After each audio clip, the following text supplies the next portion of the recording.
Good morning and welcome to the new episode of Dr. Lamba's Awakening Call. UN passed a resolution, General Assembly, and it was called International Day to Combat Islamophobia. It was sponsored by the Organization of Islamic Cooperation, and India and France were the only two countries who objected to it and voiced their concern. As a matter of fact, this resolution shows one thing definitely, and that's the obsession of West and the handmaiden of West United Nations with Islamophobia, or rather with Abrahamic religions. The resolution condemned Islamophobia, anti-Semitism, and anti-Christianity. But what about the other religions? They forgot about that.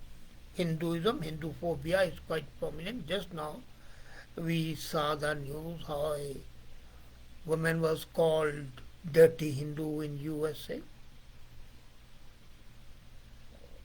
Recently the attacks took place about a year back on the Sikh Gurdwaras. After 9/11, most of the Sikhs were hurt, deemed to be jihadis. Buddhists have been condemned, criticized, abused, racist remarks. So, whether it's Hindu phobia or bigotry targeting Sikhism, Buddhism, Jainism, that is forgotten. Now, this is basically rank discrimination and also, in fact, a sign of mental lethargy, if not idiocy. Because there is a double standard on religiophobia.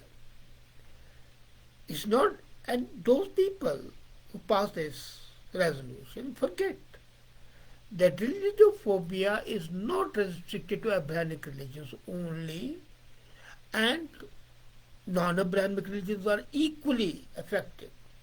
Not only that, as a matter of fact, religion as a whole is also an object of ridicule with the people who are atheists or agnostics. So, this bigotry against non-Abrahamic religions should have been there. I do not deny that anti-Semitism, Islamophobia, and anti-Christianity need to be condemned. All such acts should be condemned. But UN resolution on such an important issue speaks only of the three Abrahamic religions, Judaism, Christianity, and Islam, that trace their origin to Jewish prophet Abraham. Now, why this selectivity? That's a major question. The shattering of the iconic Bamiyan Buddha statues by the fundamentalists in Afghanistan, the terrorist bombing of the Sikh Gurdwara in Afghanistan where 25 Sikhs were killed, and the destruction of Hindu and Buddhist temples and minority clearing in the fundamentalist controlled Muslim world. There are others who are very open like Dubai and UAE. So it calls for condemnation of such acts against those religions as well. The draft resolution recognizes with deep concern the overall rise in instances of discrimination, intolerance, and violence. But then it specifies only those three countries. And then it goes on to include a phrase referring to only prejudices against the persons of other religions or beliefs, getting the impression that the members of the non-Abrahamic religions do not face intolerance, do not face any dissent. And you remember how in Canada at one time any Indian or Pakistani would be called Paki, and there were instances when they were even spat at. Overall, if we look at it, Hinduism has more than 1.2 billion people. Buddhism has 535 million people. Sikhism has about 30 million people. And attacks against these three religions are also added to the urgent ones. Then there is some sense in such a resolution. Culture of peace can not only be for Abrahamic religions, and as such, selectivity exists, and as long as such a selectivity exists, let me be very frank, the world will never foster a culture of peace because this resolution by itself is divisive.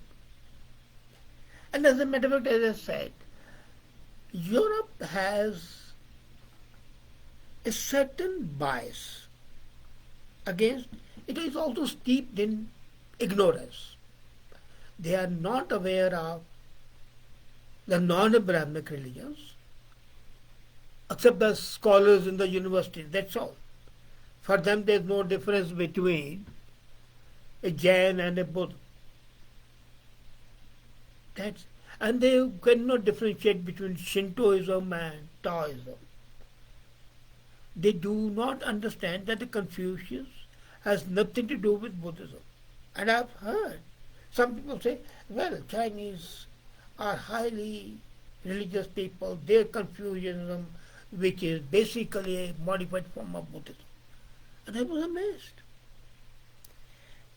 Culture for peace can only be there when all religions are treated equally, and any insult of one religion at the cost of another is not tolerated.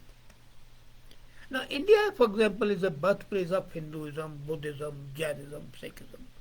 But don't forget, it's also the land where teachings of Islam, Judaism, Christianity have taken strong roots. And the Sufi traditions exist even today. Can you believe Zoroastrianism is only found in India? They left their home long back. And for millennia, India has provided shelter to the waves of those persecuted.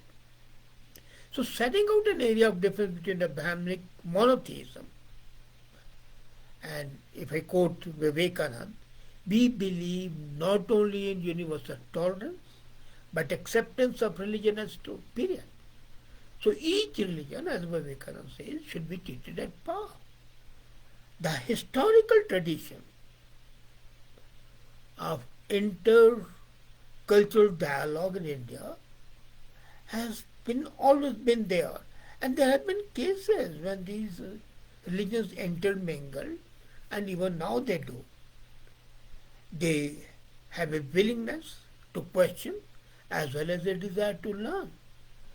Thus, Buddha had urged his followers not to accept his beliefs without question.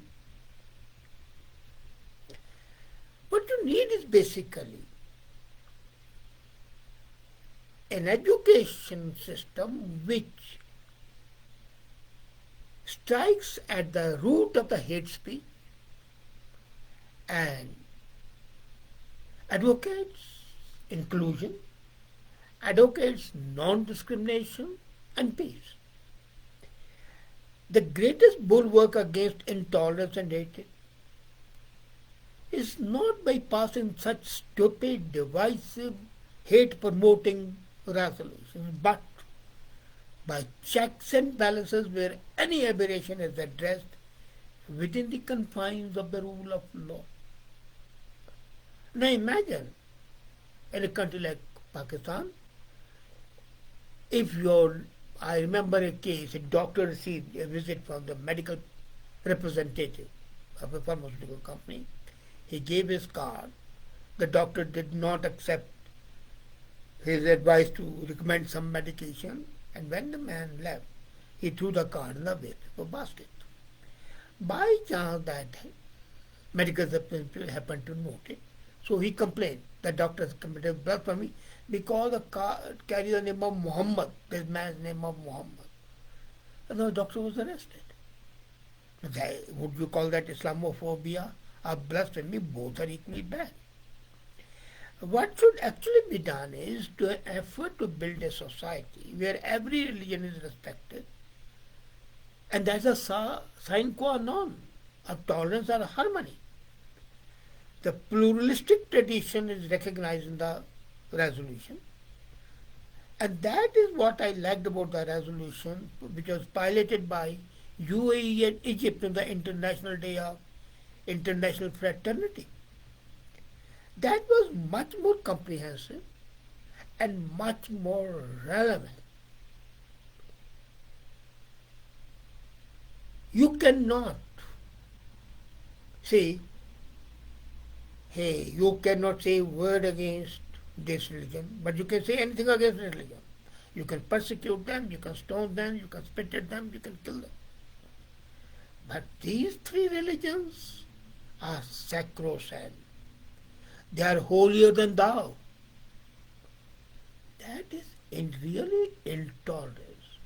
And we know, as a matter of fact, that West is racist. You know what happened when the Ukraine war refugees came? The refugees who were blue-eyed, blonde-skinned, they were treated as special guests. And one newspaper wrote, they are our people.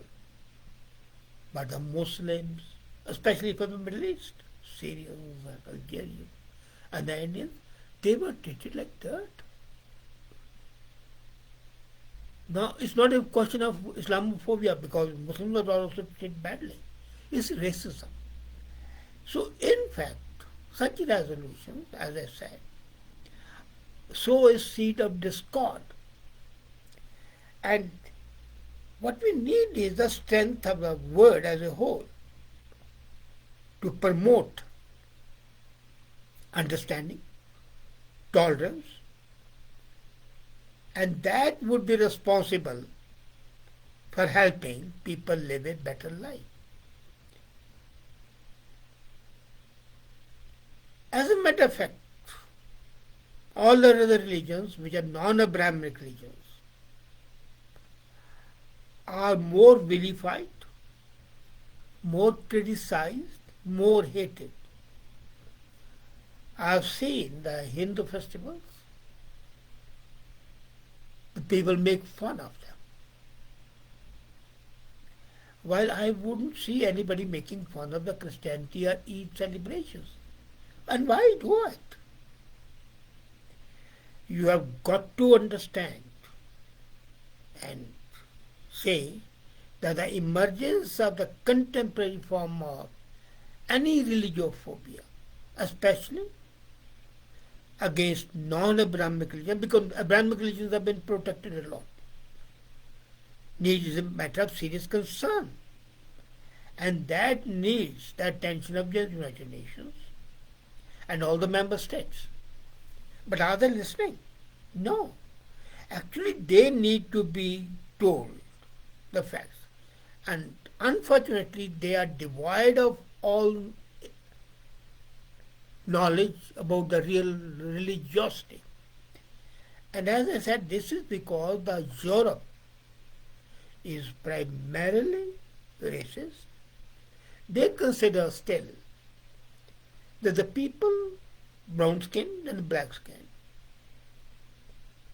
cannot have that sense of humanity, which is wrong. What happened in the Sikh Gurdwara, or what happened to this Hindu woman, or the other guy who was shot dead right in the daylight, because simply because he was Hindu, go back and they shot him dead. This is absolutely abominable. What we need is an understanding of the human need. I don't believe in religion. I'm an agnostic. But that does not give me a right to insult one religion or the followers or the acolytes of one religion. It doesn't. So what we do need is to think about it rationally, logically, humanly, that the sentiments, the feelings of any individual for any religion are sacrosanct. And nobody has the right to hurt that. Nobody.